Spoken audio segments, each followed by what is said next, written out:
The Sea Dragon of Narcosia. Once upon a time, in a very remote land, there lay a sweet but isolated little kingdom called Narcosia, nestled in a deep valley between the treacherous mountain range of Kanat Pass and the great ocean. The people of this humble kingdom relied heavily on trade by sea because traversing the mountain was very arduous and slow. It was a happy place, and laughter could be heard throughout the cobble streets at any time of day. Happy, that is, until the cursed day when the great plague of Arisgon the sea dragon was upon them.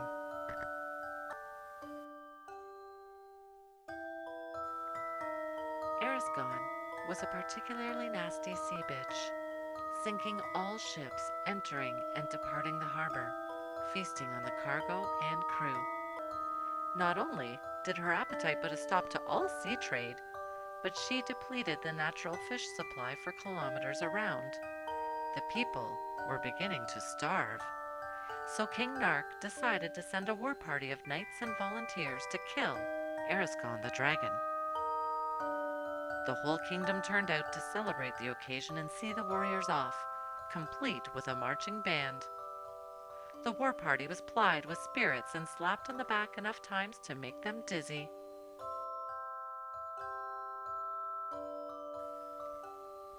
And so it was, after soaking up the adulation of the crowd, the warriors left the harbor with the sounds of cheering and music ringing in their ears and fire water warming their bellies. Once they had rowed out to dragon territory, though, the smiles died from their faces as suddenly as something that happened suddenly. Somberly, they readied their weapons and wondered what the hell they were doing there. One by one, they stood gazing off into the horizon, waiting, watching. And then, with a rippling of water that seemed almost too quiet to be such a terrifying thing, she rose from the depths. She made not a sound, but rather waited for them to react, and some of the warriors would have sworn, had they lived, that there was a glimmer of amusement in her eyes as she watched them in the moments before the attack. What an arrogant bitch. All at once, the warriors shouted, "Shoot! And attack!" and the air was rent with the acrid scent of gun smoke. Unfortunately, the bullets ricocheted harmlessly off the scaly armor of the dragon, and she responded with one fiery breath that barbecued the crew to perfection. She enjoyed a late afternoon meal of blackened warriors. The party on the harbor watched in horror from afar, money trading hands between the gaming men that were too cowardly or smart to volunteer for the mission, tears shed by the new widows and fatherless children. And the band packed it in for the day. King Nark, having learned a lesson in stealth, sent a second war party by night. But alas, the results were very much the same. King Nark sent a third war party in desperation, but they ran for the mountains of Kanat Pass and were never seen again. All seemed lost.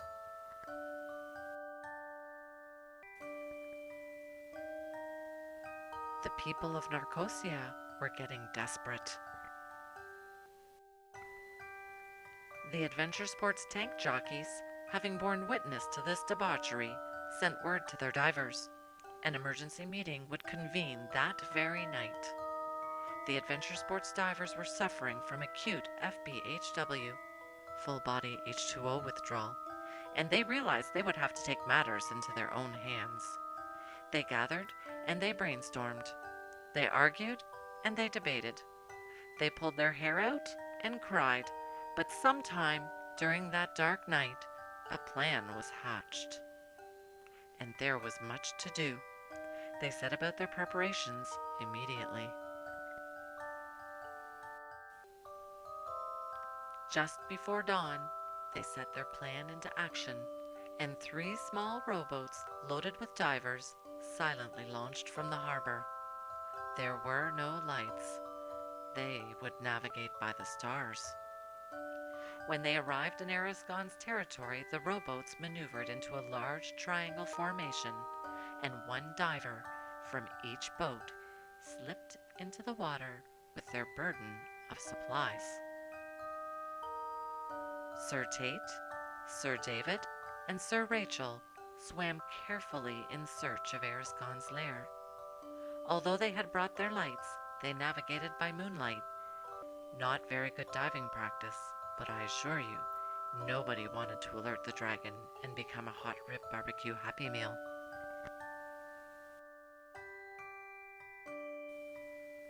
Their break came when they spotted a very soft, pulsing glow coming from under a coral ledge. Peering within, they saw that the dragon was indeed asleep, and a dull glow waxed and waned within her breast with every breath. The three divers briefly put their arms around each other's shoulders in a gesture of encouragement, or possibly a last goodbye, and then carefully approached her awful head, full of so many sharp teeth, some of them as long as their whole bodies. They immediately went to work unhooking the tanks of pure oxygen each was carrying with them. Together they began opening the valves on each, just enough to get the oxygen flowing steadily. At this, Arisgon opened one eye, and each diver picked up a leaking tank. As she opened her mouth in surprise, they hastily shoved the tanks in. Arisgon reared up, thrashing violently as she gagged on the tanks, and then quickly snapped up Sir Tate within her giant yaw. Sir Tate was thrown to the back of her throat, thankfully missing all of those teeth, and he saw nothing else he could do but to open the second tank and make sure the job got done. Above, the men in the boats watched helplessly as the water bubbled and frothed, hoping all was going as planned, horrified that it wasn't. And then she broke the surface with an angry, ear-splitting roar. She was one pissed-off dragon. She prepared to fire, but turned in angry circles as she was momentarily confused by the three boats. As she drew in a breath, and the hot fire grew in her chest, the three captains all shouted, "Dive! Dive! Dive!" And the divers jumped into the water, negatively buoyant, their B-raft checks having been done many times over in the previous 40 minutes. Above came the explosion. The oxygen that had been pouring into her gut ignited, and one by one the tanks exploded, lighting up the sky. Immediately after, the dragon parts rained down. The water turned to red, the last of the firelight died away, and then all was quiet. One by one the divers surfaced, calling to one another and helping each other into the blood-soaked boats. "Sir Rachel," one of the divers shouted and laughed as she surfaced beside the first boat. "But where is Sir Tate and Sir David?"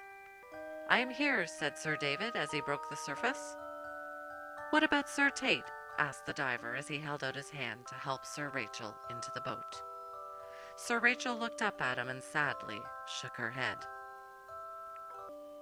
And so, with the dragon vanquished and the urgency of the day spent, the divers in all three boats stood quietly side by side, hands over their hearts, to pay tribute to their brave comrade who sacrificed all to save a humble kingdom.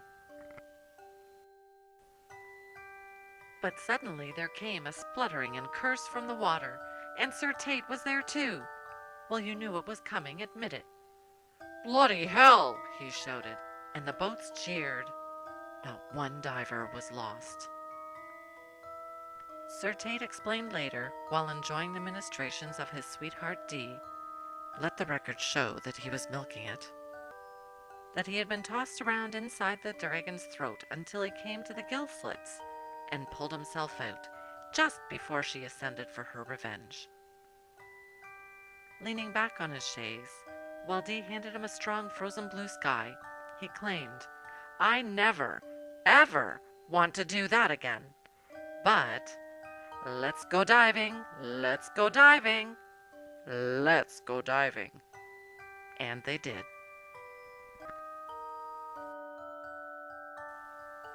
The end. Or not quite. Here is the kicker. Narcosia was a kingdom that was settled so low in the valley by the mountain range of Kanut Pass that it was actually a few hundred meters below sea level. The people there were in a constant and variable state of narcosis, and it is questioned, was there ever even a sea dragon at all? Note, some creative license was liberally taken to write this story. Fully natural places below sea level require dry climate, otherwise rain would exceed evaporation and fill the area with water.